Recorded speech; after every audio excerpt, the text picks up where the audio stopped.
오늘 하나님의 말씀은 요한복음 9장 1절에서 7절까지 말씀, 저와 여러분이 한 절씩 교독하도록 하겠습니다. 요한복음 9장입니다.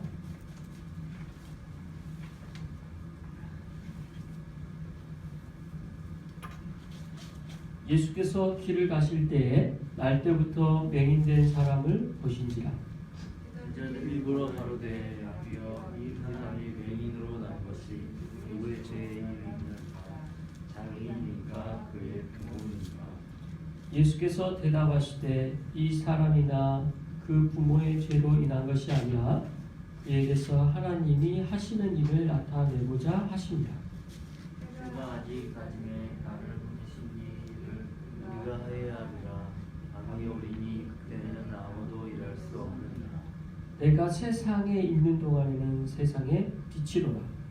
이 말이 발설하시고 땅에 침을 뱉어 우리가 그의 은혜에 가르치고 이게 이 시대에 실로암 곳에 가서 씻다 하시니 실로암은 번역하면 보냄을 받았다는 뜻이라.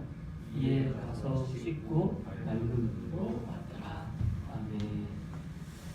네, 오늘 요한복음 9장 말씀을 같이 살펴보고자 합니다. 네, 맹인된 이 사람과 그리스도에 대한 내용입니다. 네, 요한복음에 대한 우리 핵심적인 주제, 그리고 요한복음이 말하고자 하는 내용의 가장 핵심을 제가 계속 반복적으로 말하고 있죠. 예수님은 하나님이시다. 이에 대한 내용이다. 근데 이제 이 명제만 딱 놓고 볼 때는 그게 뭐 어째서 당연한 거잖아 이렇게 생각하기 쉬운데, 이 명제가 말하고자 하는 그 부연 설명을 요한이 어떻게 하고 있느냐, 어떻게 하나님이 예수님이 하나님이시다라는 사실을 명확하게 드러내고 있느냐, 그 초점이 늘 있는 걸 우리가 확인했잖아요. 앞에서 1장에서부터 벌써 9장까지 왔습니다.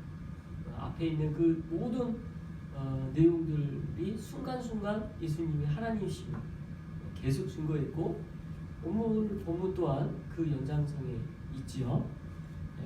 어떻게 또 드러내고 있는지 오늘 말씀 안에서 같이 함께 살펴보기 원합니다. 1절 말씀 같이 한번 읽어보죠. 시작. 예수께서 길을 가실 때에 날 때부터 맹인된 사람을 보신지라.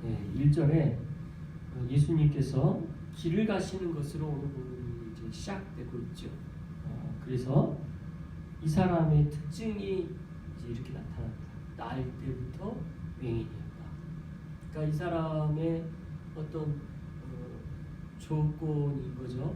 태어날 때부터 보이지 않았다라는 거. 한번 상상해 보세요. 태어날 때부터 보이지 않았다라는 그 사실.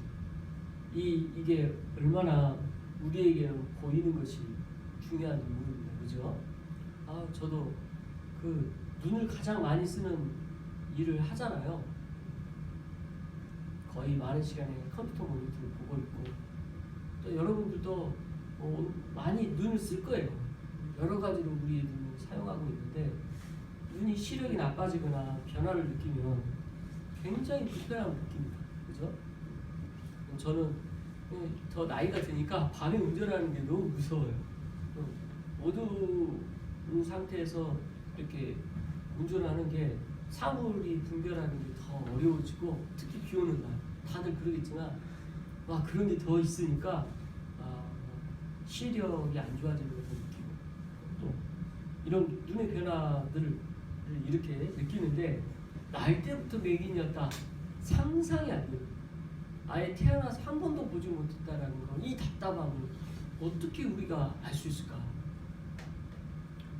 하루 이틀 이렇게 있는 것도 아니고 평생을 이렇게 살았던 사람, 이 사람은 개인적으로 우리가 볼 때 너무나 불행하고 어렵고 힘든 것이 당연한 거죠.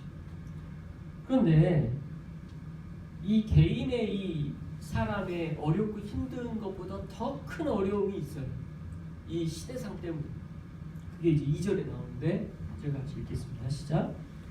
제자들이 모여 이르되 주여 이 사람이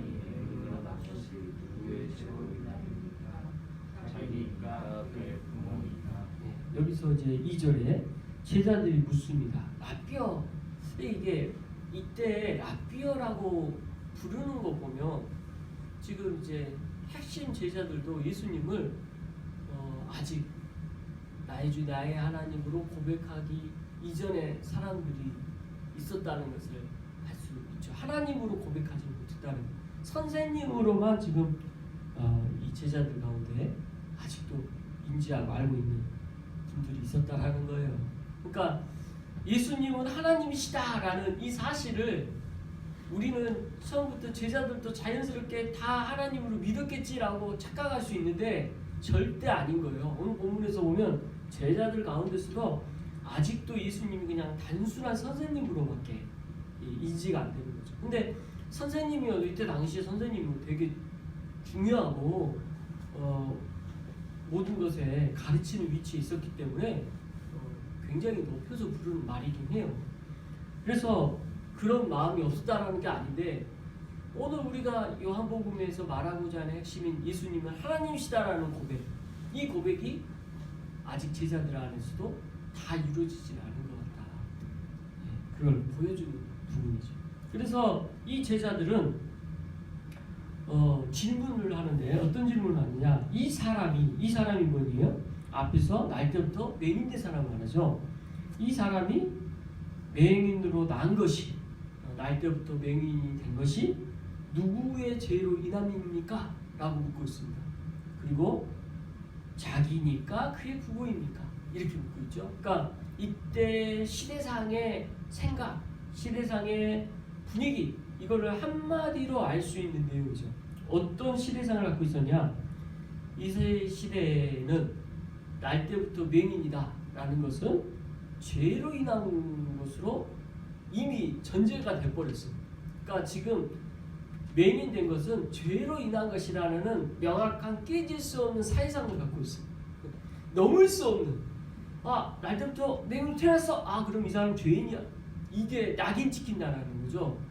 이게 굉장한 고통이었던 거죠. 더더군다나 이 사람들이 그렇게 전제하면서 뭘 묻고 있냐면 그럼 죄는 분명히 있는 거니까 누구의 죄 때문이냐라고 묻고 있는 거예요. 벌써 전제 자체가 이 사람이 겪고 있는 고통이 얼마나 클까를 우리가 알 수가 있죠. 단순하게 맹인된 사람이 맹인으로서의 고통도 있지만 죄인으로 이미 이 시대상을 살아가야 되는 고통이 얼마나 클까. 모든 사람이 속각질할 거 아니에요. 저 사람 죄인이야. 그 누구 때문에 그런지 모르겠어요. 자기 죄인지 부모 죄인지 모르는데 아무튼 이 사람은 죄인이야.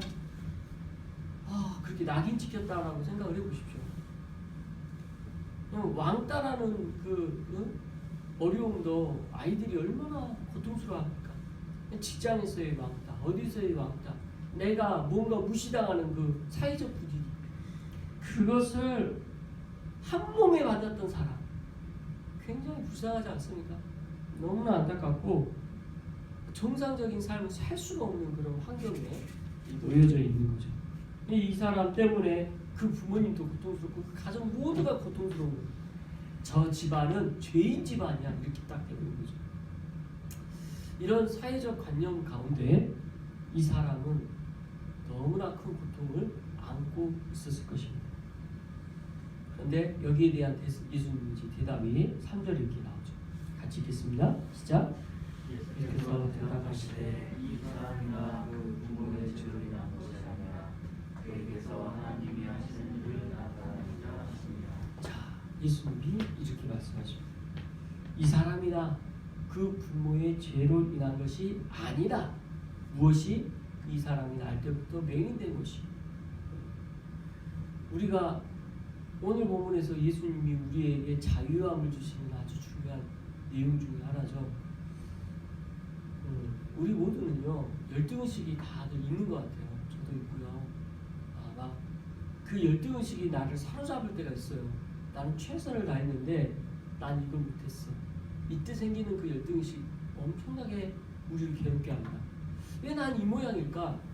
왜 나는 이 정도밖에 못하지? 난 최선을 다했는데 최선을 다했음에도 불구하고 결과가 왜 이렇지?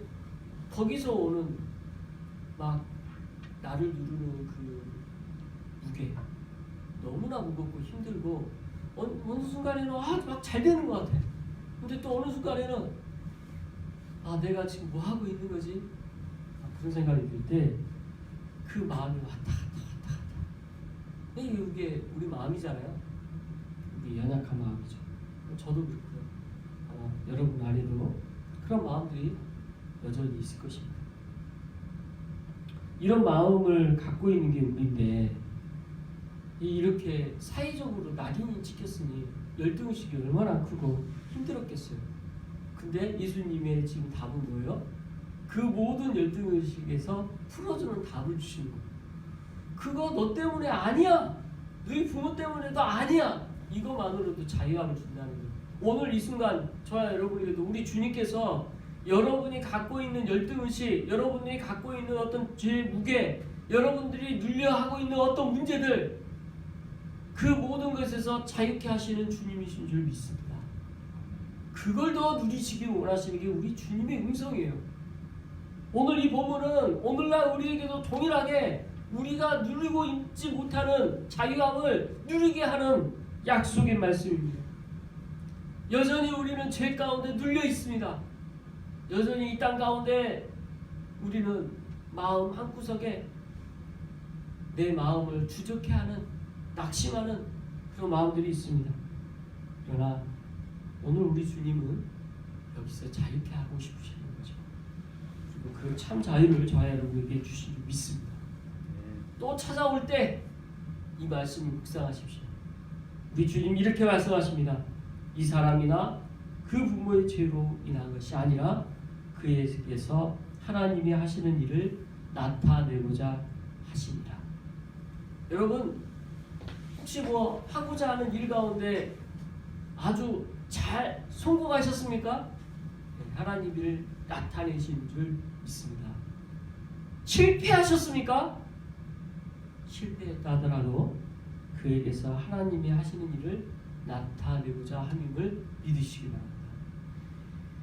내 죄로 인하여 그 죄에 대한 값을 치를 수도 있겠죠. 그러나 모든 하나님의 섭리가 이 땅 가운데 이루어지는 모든 과정이 하나님의 주권 하에 있고 하나님이 일하신다고 믿는 사람은 성공도 실패도 하나님이 일하고 계심을 믿으시기 바랍니다. 그게 진짜 신앙입니다.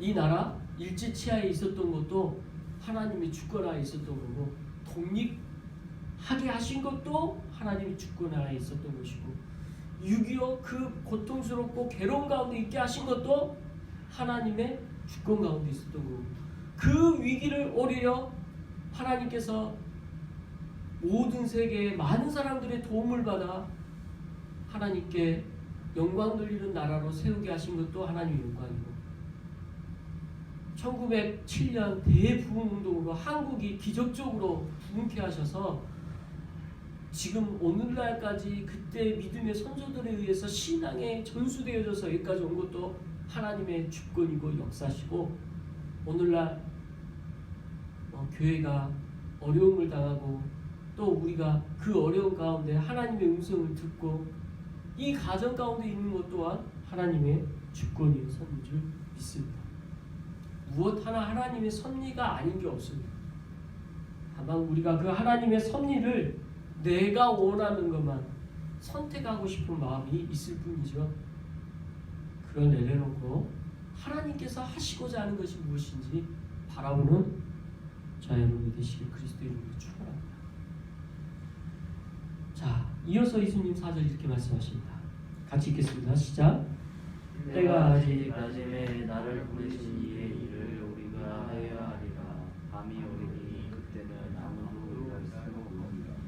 오늘 이 4절 말씀은 때가 아직 낮임에, 지금 예수님께서 낮이라고 표현하면서 예수님의 구원의 때, 예수님이 보내신 이 일에 대하여 하여야 할 때가 있다라고 말씀하시고, 또 밤이 온다고 하십니다. 낮이 있고 밤이 있고, 그때에는 밤에는 아무것도 할 수 없다는 거예요. 그래서 예수님께서는 예수님의 보내신 이로서 해야 될 이 시기에 이 일을 하시는 것이고, 밤에는 아무것도 할 수 없음을 말씀하고 있습니다. 이어서 5절 같이 읽습니다. 시작. 내가 세상에 있는 동안에는 세상의 빛이로다. 예, 그래서 예수님이 나는 뭐다 여기서 또 나오죠. 나는 뭐다? 세상의 빛이다. 에고의 의미가 또 나와요. 나는 세상의 빛이다. 무엇에 대한 세상의 빛? 지금 이런 소경을 고치고 또 그것보다 더 중요한 건 뭐예요? 이 사람이 갖고 있는 죄에 대한 이 문제, 이것이 세상에 있는 관념으로 다 사로잡혀 있는 이 문제들, 이것 또한 하나님께서는 그게 아니시고 하나님의 일의 주권이 나타내게 하시는 것, 이것을 알게 하시는 세상의 빛이라. 그래서 세상의 빛이에요. 이 세상의 빛 되신 예수 그리스도를 우리가 이렇게 말씀을 보게 되고 있는 거죠. 이어서 6절 읽겠습니다. 시작. 이 말씀을 하시고 땅에 침을 뱉어 진흙을 이겨 그의 눈에 바르시고. 그래서 이 지금 소경이 6절까지 말씀 볼 때 이 소경의 의견을 듣는 내용이 있습니까? 없어요. 이 소경에 대해서 말하고 대화하는 내용이 있습니까? 없어요. 소경과 예수님과의 대화는 전혀 찾아볼 수가 없어요. 소경이 도와주세요라는 말도 없고 소경이 뭘 이렇게 해서 예수님이 대화 건네는 것도 없어요. 아무것도 없어. 근데 6절에 뭐라고 나와요? 이 말씀을 하시고 땅에 침을 뱉어 진흙을 이겨 그의 눈에 바르셨어요. 저는 이게 너무 충격적이고 감격스러운 거예요. 우리 주님은 내가 뭘 해서 구원의 은혜를 주거나 그 은혜 가운데 우리가 거하게 할 수 있는 그럴 만한 조건과 자격이 되어서 되어진 게 아님을 보여주는 거예요. 말 그대로 하나님이 그냥 우리를 사랑하셔서 그 사랑 안에 있게 하시는 거지 그 이상도 그 이하도 아님을 보여줍니다. 이 특별한 은혜를 이 소경은 받은 거예요. 얼마나 많은 소경들이 있었겠어요. 날 때부터 다 그 사람들 돌아가서 그 사람 찾아가서 예수님이 해주신 것도 아니잖아요. 그러시려고 오신 것도 아니에요. 근데 이 사람은 그런 특별한 은혜를 누렸다는 거예요. 그래서 택했다는 말이 우리는 택함 받았다는 말이 그래서 쓰게 됩니다. 그 어떻게 우리가 할 수가 없어요. 하나님이 택해 주신 거지 우리가 선택한 게 아님을 보여주고 있습니다. 이어서 7절 말씀 같이 읽겠습니다. 시작. 이르시되 신뢰함은 번역하며 보냄을 받았다는 뜻이라. 이에 가서 씻고 밝은 눈으로 왔더라. 여기서 실로암의 못에 가서 씻으라. 실로암 못에 갔다 이렇게 나오죠. 우리 실로암이라는 이 내용을 가지고 찬양도 있지만 이 실로암이라는 단어의 뜻 번역하면 보냄받았다는 뜻이잖아요. 그러니까 하나님께서는 지금 이 실로함이라는 곳에 보냄받았다라는 그 뜻의 의미가 뭘까를 생각하게 하셔요. 지금 예수님께서 한 가지 말씀하신 게 실로의 못에 가서 씻으라 이거 보낸 거잖아요. 실로함이라는 그 말 그대로 예수님은 이 사람에게 다 뭐 진흙으로 바르시고 뭐 했어요. 그 다음에 명령하신 한마디 못에 가서 씻으라. 그렇죠? 실로암 못에 가서 그렇게 보냄받았어요. 그리고 가서 어떤 일이 일어나요? 씻고 눈이 밝아졌어요. 참 이 부분이 신기하죠. 그러니까 이 사람의 어떤 자기의 생각이나 뭐 내용이 이제 이전까지 전혀 없었는데 눈에 뭐 발라주니까 그렇게 말씀하신 대로 했다라는 거 이게 다예요. 이게 하나님과 우리 사이에 일어나는 놀라운 내용이죠. 우리가 신앙생활 하는 가운데서도 이런 부분이 분명히 있는 거죠. 하나님께 나아가고자 하는 마음, 하나님께 더 있는 그대로 드리고자 하는 마음. 모든 게 하나님 주권 가운데 있고 하나님의 주권에서 일하신 것 다 주님께서 하셨지만 그러나 분명히 우리가 그 가운데 실로암 못에 가서 씻어야 되는 이 일, 그걸 소경이 했습니다. 그걸 했을 때 그는 씻고 밝은 눈으로 왔더라. 이렇게 오늘 본문은 마무리가 됩니다. 오늘 본문은 이제 시작에 불과하고요. 이 뒤에가 훨씬 내용이 복잡하고 할 내용들이 많아요. 41절까지 이렇게 7절 말씀까지 보면서 그 다음 이제 내용들은 이 소경과 이 바리새인들의 대화, 또 유대인들이 나타나서 그에 대한 대화. 그러면서 이 소경이 결과적으로는 눈을 보는 것보다 더 중요한 영인 예수 그리스도가 정말 주님이심을 알아가는 과정이 그 다음에 밝혀지게 됩니다. 그래서 이 소경이 예수님을 만난 이 사건 또한 이 사람에게도 예수님은 하나님이시고 그 하나님이심이 필요한 사람임을 보여주고 있는 부분입니다. 이렇게 오늘 9장 말씀을 볼 수가 있죠. 저와 여러분, 우리도 분명히 맹인이었습니다. 영적으로 맹인이었죠. 그러나 주님의 은혜로 볼 수 있게 됐고 알게 됐고 이 소경과 같이 주님께 나올 수 있는 은혜 가운데 있게 됐습니다. 이 은혜가 저와 여러분이 주어진 특별한 은혜임에 감사하며 또 이 한 주간의 삶 가운데서도 주님을 더욱 붙들고 자유케 되시게 하신 그 은혜 가운데 하루하루 기쁨과 감사를 사는 저와 여러분이 되시길 그리스도의 이름으로 축원합니다. 기도하겠습니다.